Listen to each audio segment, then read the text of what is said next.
Dejaste de ser portavoz del Partido Popular. Me parece que eres como un verso suelto dentro de la clase política, una persona más o menos díscola dentro de su grupo. No sé si esta es la palabra adecuada, probablemente no.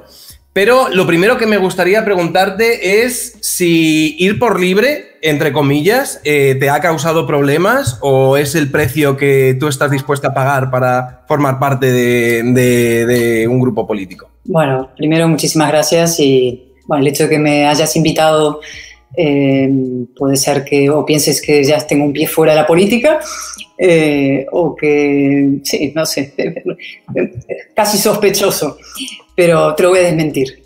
Yo decidí quedarme en la política y hacer política y intentar ejercerla con la máxima libertad posible. Respecto al término verso suelto, lo he comentado alguna vez porque es un término que se utiliza habitualmente en la prensa cuando hay personas que, en fin, más o menos expresan sus opiniones de manera independiente o autónoma, pero a mí es un término que no me gusta nada. Y siempre digo verso suelto, ¿suelto de qué, no? Suelto de qué tipo de imposición de pensamiento o ideológica, ¿no? Yo creo que son etiquetas que se utilizan mucho en la prensa y también los propios políticos las asumen, pero que hacen un muy flaco favor al ejercicio de la autonomía de criterio dentro de la política, cosa que me parece absolutamente esencial, ¿no? ¿Te parece que hay autonomía de criterio ahora mismo dentro de la política? Bueno, hay muy poca. ¿Para qué nos vamos a engañar? Eso es verdad. Ha habido en los partidos políticos un proceso de ensimismamiento, es curioso, el propio proceso de fragmentación de la política que se ha producido en partidos más pequeñitos y más homogéneos y más ensimismados, debería compensarse con un proceso de reagrupación y por tanto de apertura de miras y por tanto de más democracia interna y por tanto de más aceptación de la disparidad de criterios, pero eso todavía no se está produciendo.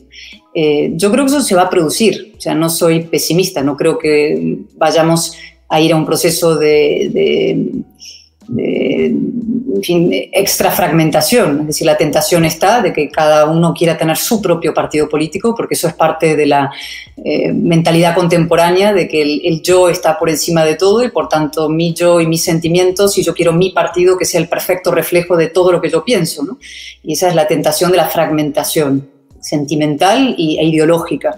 Pero yo creo que al revés, tenemos que ir a procesos de reagrupación de personas que piensan de manera diferente dentro de partidos políticos más amplios, más anchos, más democráticos internamente, con más libertad y mucho más independencia de criterio. O sea, bueno, perdona, continúa. No, perdona, eso es una reflexión bastante básica, pero creo que el camino es ese. O sea, ¿tú crees que debería haber disparidad dentro de los partidos políticos, dentro de las opiniones que tenéis pues algunos diputados y demás, y no crees que debería haber unidad, si lo podemos plantear así, por ejemplo, a la hora de votar? ¿Perdona? Es que es falsa la unidad, es decir, pensar que toda la gente del Partido Popular opina exactamente lo mismo sobre todos los asuntos es una utopía cuando no una tontería, ¿no? Oye, pero tenemos la tendencia a que todos los políticos de un partido, el líder del partido, desde la cúpula del partido, se decide qué se va a votar, se decide cuál va a ser la línea que va a seguir el partido con los temas que sean, y a partir de ahí prácticamente todos los diputados pues tienden, o todos los diputados o todos los militantes de ese partido que dependen de esa cúpula, tienden a repetir esos discursos.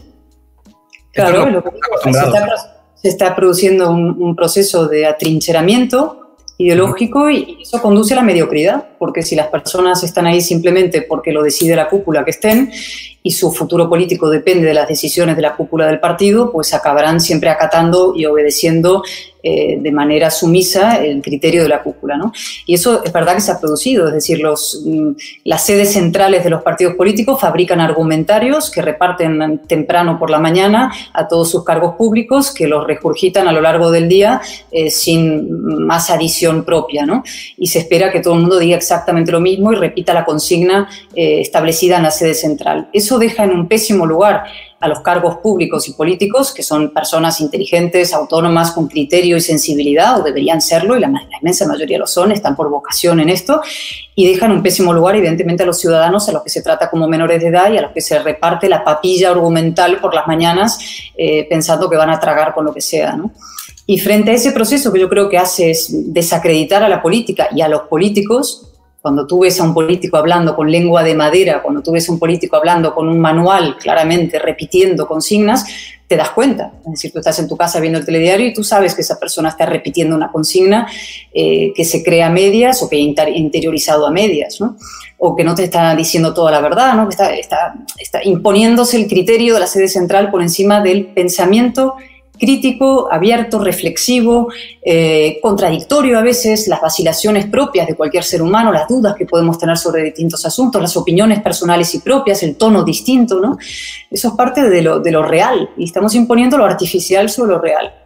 Y yo considero que hay que hacer una reflexión profunda sobre lo que estamos haciendo con los partidos y la política.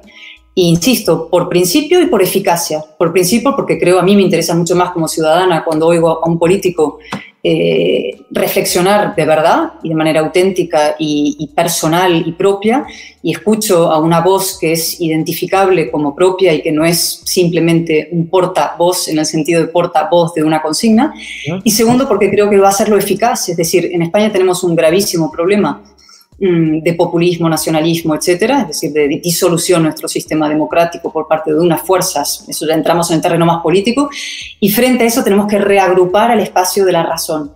Para reagrupar un gran espacio político diverso y plural, con gente que opina unas cosas, gente que opina otras, vamos a tener que ser muy tolerantes con las opiniones ajenas, y vamos a tener que ser capaces de asumir la discrepancia como algo natural dentro de un partido.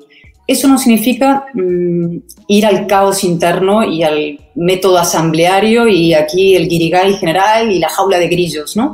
Ese es el riesgo en el que se podría caer. Hay que ser capaces de equilibrar una coherencia y una disciplina y unas prioridades con la deliberación previa, el debate, la discusión, la autonomía de criterio, el pensamiento y la reflexión crítica sobre las cosas.